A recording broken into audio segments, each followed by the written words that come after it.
videnskab. Har vi mennesker en sjæl? Og hvad sker der egentlig, når vi dør? Kan vi se ind i fremtiden? Og kan vores tanker helbrede os? De spørgsmål har hidtil handlet om religion og tro.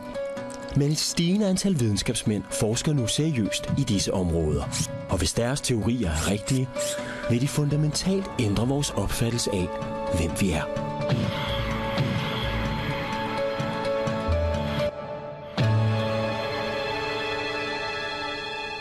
Når vi bliver syge, tror de fleste af os, at der er noget galt med vores krop. Så går vi til lægen, og så bliver vi repareret med enten medicin eller operationer. For eksempel er ca. 350.000 danskere på lykkepiller. Men hvad nu, hvis medicinen slet ikke virker? Hvad nu, hvis de fleste sygdomme kommer fra syge tanker i stedet for en syg krop? Kan vi så tænke os selv raske, eller kan vi måske endda tænke os selv ihjel? Jamen, vi ved, at vores tanker og vores følelser om os selv påvirker vores helbred. Spørgsmålet er bare, hvor meget og hvordan. Det forsker John Brodersen i. I 2007 bliver der publiceret en historie om en 26-årig mand, der deltager i et medicinsk forsøg. Han er deprimeret og har fået udleveret et helt nyt medicament. Forsøget har været i gang i en måned, og han har som foreskrevet taget 1 pille om dagen. Da der så er gået den her måned, så har han et skænderi med sin kæreste.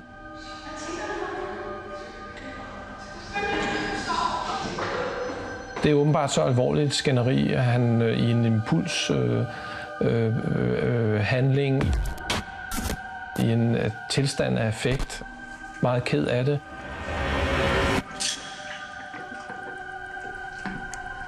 Så tager han 29 af de her tabletter på én gang.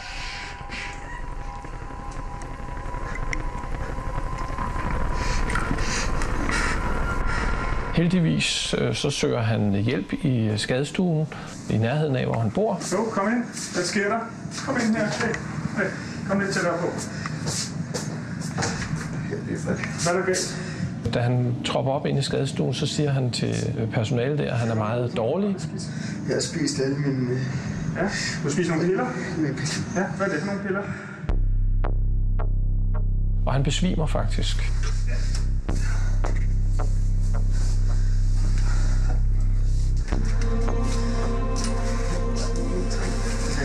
Nu skal du høre en gang. Nu sætter vi lige sådan noget overvågning på. På det tidspunkt er hans blodtryk meget lavt. Det er 80/40, og hans puls den er 110. Et blodtryk på 80/40 og en puls på 110 kan betyde, at en patient enten er udsat for en allergisk chokreaktion, har indre blødninger eller er blevet forgiftet. Han er kraftigt påvirket, og det her det er en alvorlig tilstand. Jeg kan ikke rigtig se, der står noget medicin. Hvad er det for noget medicin? De gør ikke ondt, de her. Kasper, prøv lige at høre efter, hvad jeg siger. Hvad er det for noget medicin? Det ved du ikke? Nej. Du får lige sådan en her næsen. Det er bare noget frisk gift, ikke også?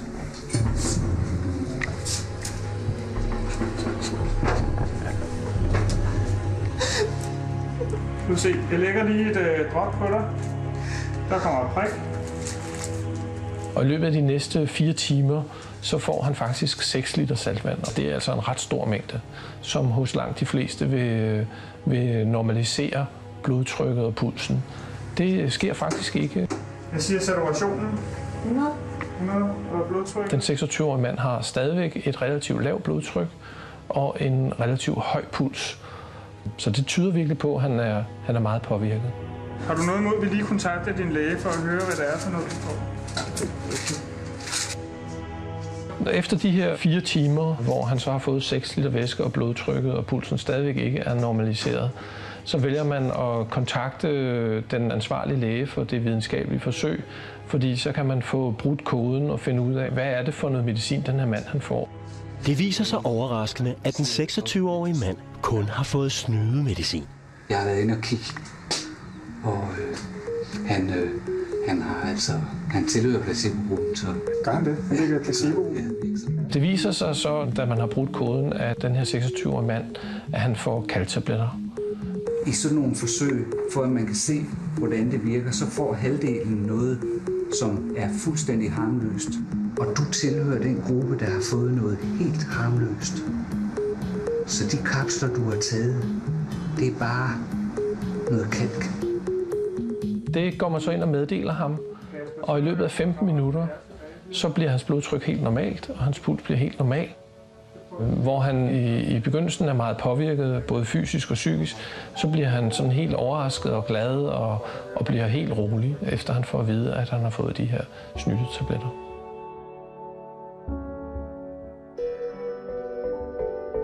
Den her historie, den illustrerer med al tydelighed, at hvis vi har som mennesker en forventning om, at der skal ske noget negativt, hvis vi tror, at vi er syge, hvis vi tror, at vi får en aktiv behandling, at så påvirker det os. Det kan så påvirke os i en positiv retning og en negativ retning, og i det her tilfælde påvirker det jo patienten i en helt klar negativ retning.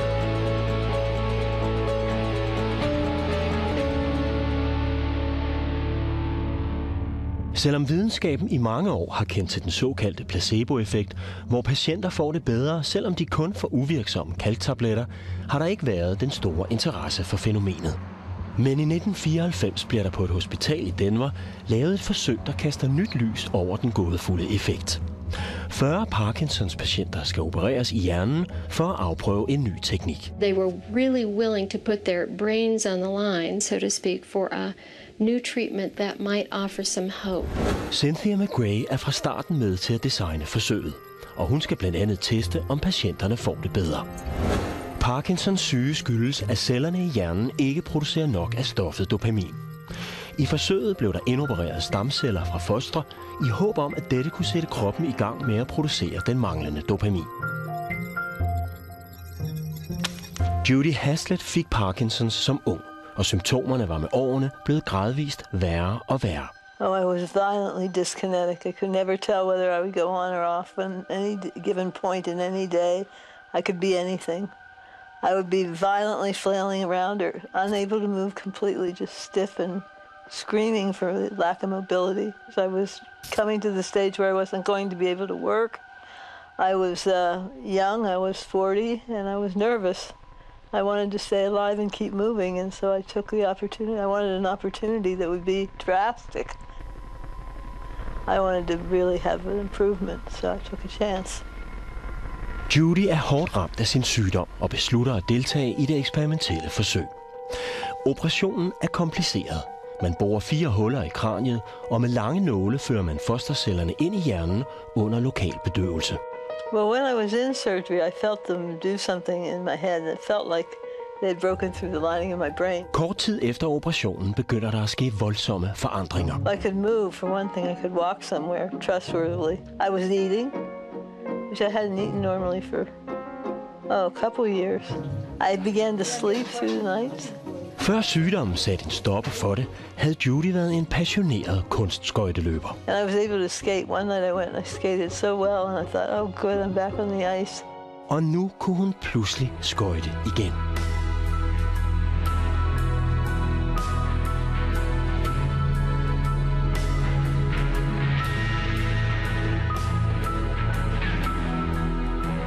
I hadn't been skating for 5 years. I hadn't been on a hike for 6 years. We'd just go on these little namby-pamby day hikes. Half a mile in, half a mile out. Judy viser klare fremskridt, og det ser ud som om den nye operation virker. Men Judy er rent faktisk med i et forsøg, hvor patienterne er blevet opdelt i 2 grupper. En, der får den rigtige operation, og en, der får en såkaldt placebo-operation, altså en snydeoperation. When they were asked which surgery they received, nobody had a clue as to which surgery they really got. Og patienterne fik ikke at vide, hvilken gruppe de var i, før 13 måneder senere. Judy får at vide, at hun er i placebo-gruppen. Det vil sige, at selvom Judy har fået boret hul i kraniet og stukket hul ind til hjernen, så har det kun været en placebo-operation uden nogen fosterceller.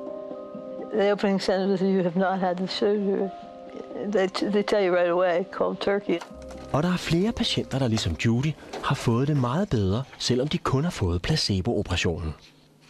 I think some people were completely stunned because they in fact were doing so much better. Det er første gang, at man har lavet så ekstreme placebo-operationer, og første gang, at patienterne er blevet holdt i uvished i så lang tid. This was probably one of the longest double blinds, certainly involving surgery, that has ever been. So that was something very unique Efter de 13 måneder bliver de to grupper sammenlignet for at se, om der er en effekt af den rigtige operation. We first looked at what people actually got and didn't find many differences between those who got the transplant and those who got the sham surgery. Det ser altså ikke ud til, at der var en effekt af fostercellerne. Men så kiggede Cynthia McGrath på tallene en gang til. Som en del af forsøget havde hun nemlig spurgt patienterne om, hvilken slags operation de troede, de havde fået. Og Judy troede for eksempel, at hun havde fået den rigtige operation, selvom hun ikke havde. Og her bliver forskerne overrasket. Those were better, significantly better for those who thought they got the surgery than for those who thought they got the sham, no matter what surgery they really got. And that was incredibly striking and amazing. It's like, wow. I think because I wanted so badly to get well. I think I was wishing I could do things, and the wish created some energy that I was able to do something. And since I had been able to do nothing for so long, being able to do something was a big deal. This shows the mind-body connection. It's based on what people thought they got. They were a heck of a lot better on a number of measures, not only of self-report, but based on what doctors and nurses who were also blind at the surgery that people got, they were better on those measures. So that was what was so amazing. Judy og de andre forsøgsdeltageres tro på, at operationen virkede, havde altså en direkte helbredende effekt. Everybody around me is supporting me to get better. Like people were wanting me to go back to work. People were planning ahead. You know, I was planning ahead. And it was just the hope of the feelings. Da Judy mistede troen på, at operationen virkede, vendte symptomerne tilbage igen. Hun fik senere den rigtige operation og fik det straks bedre igen. Forsøget med Parkinsons patienterne vakte stor opsigt over hele verden. For hvordan kan det være, at noget så tåget som vores tro på et positivt resultat kan påvirke en sygdom, der er så neurologisk kompliceret som Parkinsons? Og hvor meget betyder det i relation til sygdom, hvad omgivelserne fortæller os?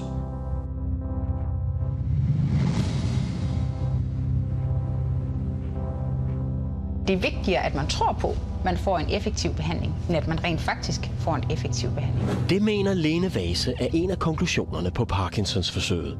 Hun er en af Danmarks førende placeboforskere. Hvordan går det? Derfor vil hun finde ud af, hvor meget lægens ord egentlig betyder for patienters helbredelse. I det her forsøg, der udnytter man det forhold, at vi så småt er begyndt at vide, hvad er det for nogle faktorer, der kan give en placeboeffekt. I en type forsøg kiggede forskerne på patienter, der havde store smerter efter en operation. De bliver inddelt i to grupper. Den første gruppe får smertestillende medicin af en automatisk pumpe, uden at vide, hvornår de får den. Hvad sker der, når folk får medicin, uden at de er klar over, at de får det? Den anden gruppe patienter får derimod medicinen af lægen. Der prøver man at optimere patienternes oplevelse af, at de får en behandling. Jeg giver dig nu en stærk smertestillende medicin, som vi har god erfaring med. Begge grupper af patienter skal så selv vurdere, hvor meget deres smerte forsvinder. Sådan faldet en del, synes jeg. Når det er lægen, der kommer hen og giver den smertestillende medicin, så falder patienternes smerte langt hurtigere, end hvis de bare får den infusionspumpe. Lægens ord kan altså gøre smerteoplevelsen mindre. Men kan lægens ord også virke omvendt og forværre smerten? Det undersøgte forskerne i et andet forsøg. Her gav man patienterne det stærkt smertestillende remifentanil, men denne gang sagde lægen det stik modsatte af sandheden. Det medicament, du får nu, det kan gå ind og forværre din smerte. Så det vi rent faktisk ser, det er, at deres smerte bliver forværret. Og det er ikke kun noget, patienterne tror. På hjernescanninger kan forskerne se, at ordene direkte påvirker smerteoplevelsen i patientens hjerne. Vi kan se, at der er øget aktivitet i de områder af hjernen, der bearbejder smertefulde stimuli. Så det ser simpelthen ud til, at folks forventninger og deres negative tanker, at det i nogle tilfælde kan gå ind og hæmme den aktive effekt af behandlingen.